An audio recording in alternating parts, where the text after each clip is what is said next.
I have a confession to make. But first, I want you to make a little confession to me. In the past year, I want you to just raise your hand if you've experienced relatively little stress. Anyone? How about a moderate amount of stress? Who's experienced a lot of stress? Yeah, me too.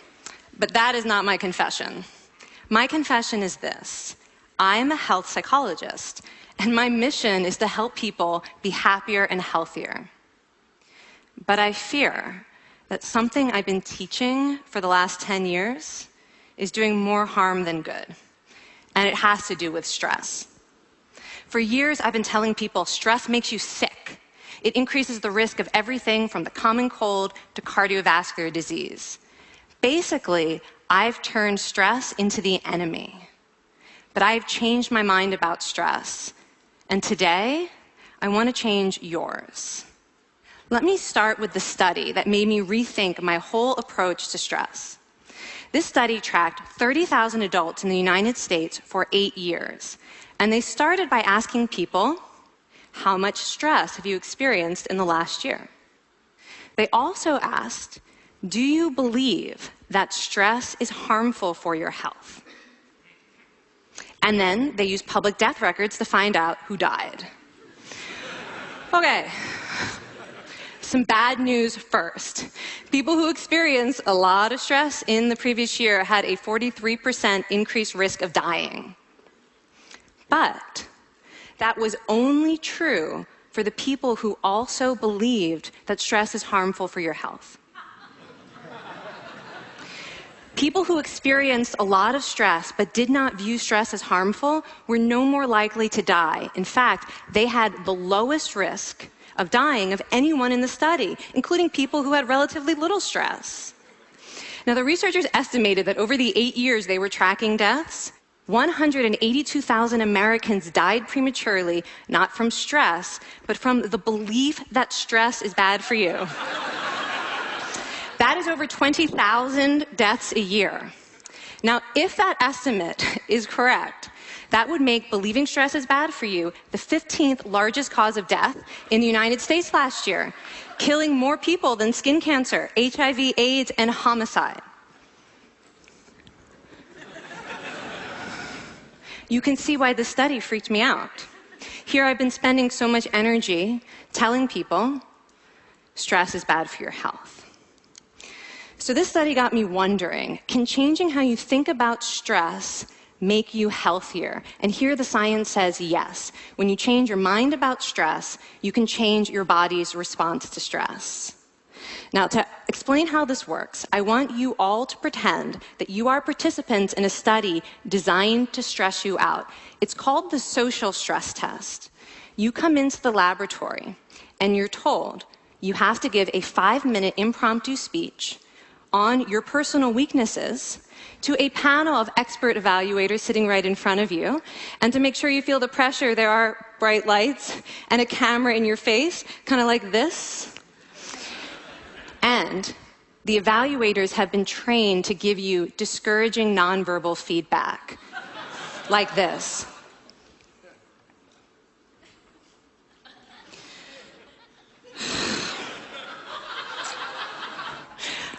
Now that you're sufficiently demoralized, time for part 2, a math test. And unbeknownst to you, the experimenter has been trained to harass you during it. Now, we're going to all do this together. It's going to be fun. For me. Okay.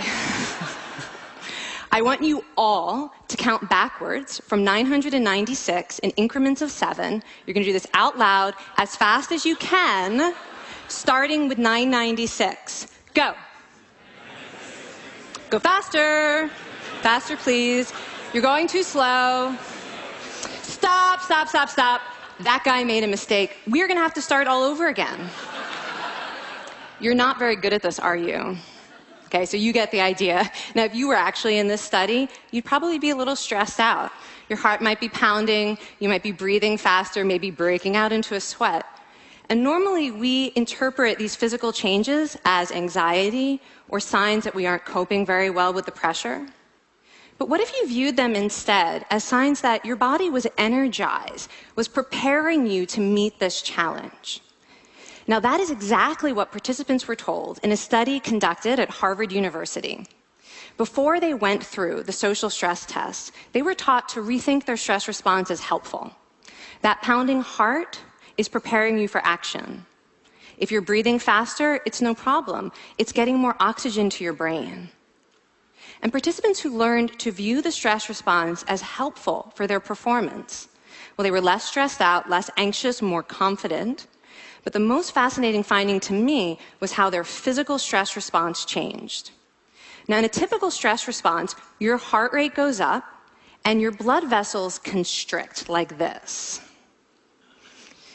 And this is one of the reasons that chronic stress is sometimes associated with cardiovascular disease. It's not really healthy to be in this state all the time. But in the study, when participants viewed their stress response as helpful, their blood vessels stayed relaxed like this. Their heart was still pounding, but this is a much healthier cardiovascular profile. It actually looks a lot like what happens in moments of joy and courage. Over a lifetime of stressful experiences, this one biological change could be the difference between a stress-induced heart attack at age 50 and living well into your 90s. And this is really what the new science of stress reveals, that how you think about stress matters. So my goal as a health psychologist has changed. I no longer want to get rid of your stress. I want to make you better at stress. And we just did a little intervention. If you raised your hand and said you'd had a lot of stress in the last year, we could have saved your life. Because hopefully the next time your heart is pounding from stress, you're going to remember this talk, and you're going to think to yourself, this is my body helping me rise to this challenge. And when you view stress in that way, your body believes you, and your stress response becomes healthier. Now, I said I have over a decade of demonizing stress to redeem myself from. So we are going to do one more intervention. I want to tell you about one of the most underappreciated aspects of the stress response. And the idea is this: stress makes you social. To understand this side of stress, we need to talk about a hormone, oxytocin. And I know oxytocin has already gotten as much hype as a hormone can get. It even has its own cute nickname, the cuddle hormone, because it's released when you hug someone. But this is a very small part of what oxytocin is involved in. Oxytocin is a neurohormone. It fine-tunes your brain's social instincts. It primes you to do things that strengthen close relationships. Oxytocin makes you crave physical contact with your friends and family. It enhances your empathy. It even makes you more willing to help and support the people you care about. Some people have even suggested we should snort oxytocin to become more compassionate and caring. But here's what most people don't understand about oxytocin. It's a stress hormone. Your pituitary gland pumps this stuff out as part of the stress response. It's as much a part of your stress response as the adrenaline that makes your heart pound. And when oxytocin is released in the stress response, it is motivating you to seek support. Your biological stress response is nudging you to tell someone how you feel instead of bottling it up. Your stress response wants to make sure you notice when someone else in your life is struggling so that you can support each other. When life is difficult, your stress response wants you to be surrounded by people who care about you. Okay, so how is knowing this side of stress going to make you healthier? Well, oxytocin doesn't only act on your brain, it also acts on your body. And one of its main roles in your body is to protect your cardiovascular system from the effects of stress. It's a natural anti-inflammatory. It also helps your blood vessels stay relaxed during stress. But my favorite effect on the body is actually on the heart. Your heart has receptors for this hormone. And oxytocin helps heart cells regenerate and heal from any stress-induced damage. This stress hormone strengthens your heart. And the cool thing is that all of these physical benefits of oxytocin are enhanced by social contact and social support. So when you reach out to others under stress, either to seek support or to help someone else, you release more of this hormone, your stress response becomes healthier, and you actually recover faster from stress. I find this amazing that your stress response has a built-in mechanism for stress resilience. And that mechanism is human connection. I want to finish by telling you about one more study. And listen up, because this study could also save a life. This study tracked about 1,000 adults in the United States, and they ranged in age from 34 to 93. And they started the study by asking, how much stress have you experienced in the last year? They also asked, how much time have you spent helping out friends, neighbors, people in your community? And then they used public records for the next 5 years to find out who died. Okay, so the bad news first.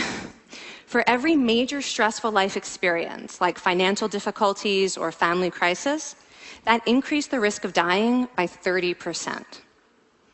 But, and I hope you are expecting a but by now, but that wasn't true for everyone. People who spent time caring for others showed absolutely no stress-related increase in dying, 0. Caring created resilience. And so we see once again that the harmful effects of stress on your health are not inevitable. How you think and how you act can transform your experience of stress. When you choose to view your stress response as helpful, you create the biology of courage. And when you choose to connect with others under stress, you can create resilience. Now, I wouldn't necessarily ask for more stressful experiences in my life, but this science has given me a whole new appreciation for stress. Stress gives us access to our hearts. The compassionate heart that finds joy and meaning in connecting with others. And yes, your pounding physical heart working so hard to give you strength and energy. And when you choose to view stress in this way, you're not just getting better at stress, you're actually making a pretty profound statement. You're saying that you can trust yourself to handle life's challenges. And you're remembering that you don't have to face them alone. Thank you. Thank you.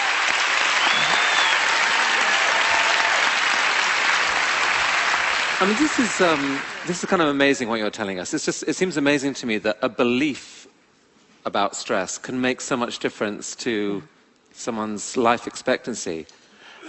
How would that extend to advice? Like if someone's making a lifestyle choice between, say, a stressful job and a non-stressful job, does it matter that which way they go, that it's equally wise to go for the stressful job so long as you believe that you can handle it in some sense? Yeah, and one thing we know for certain is that chasing meaning is better for your health than trying to avoid discomfort.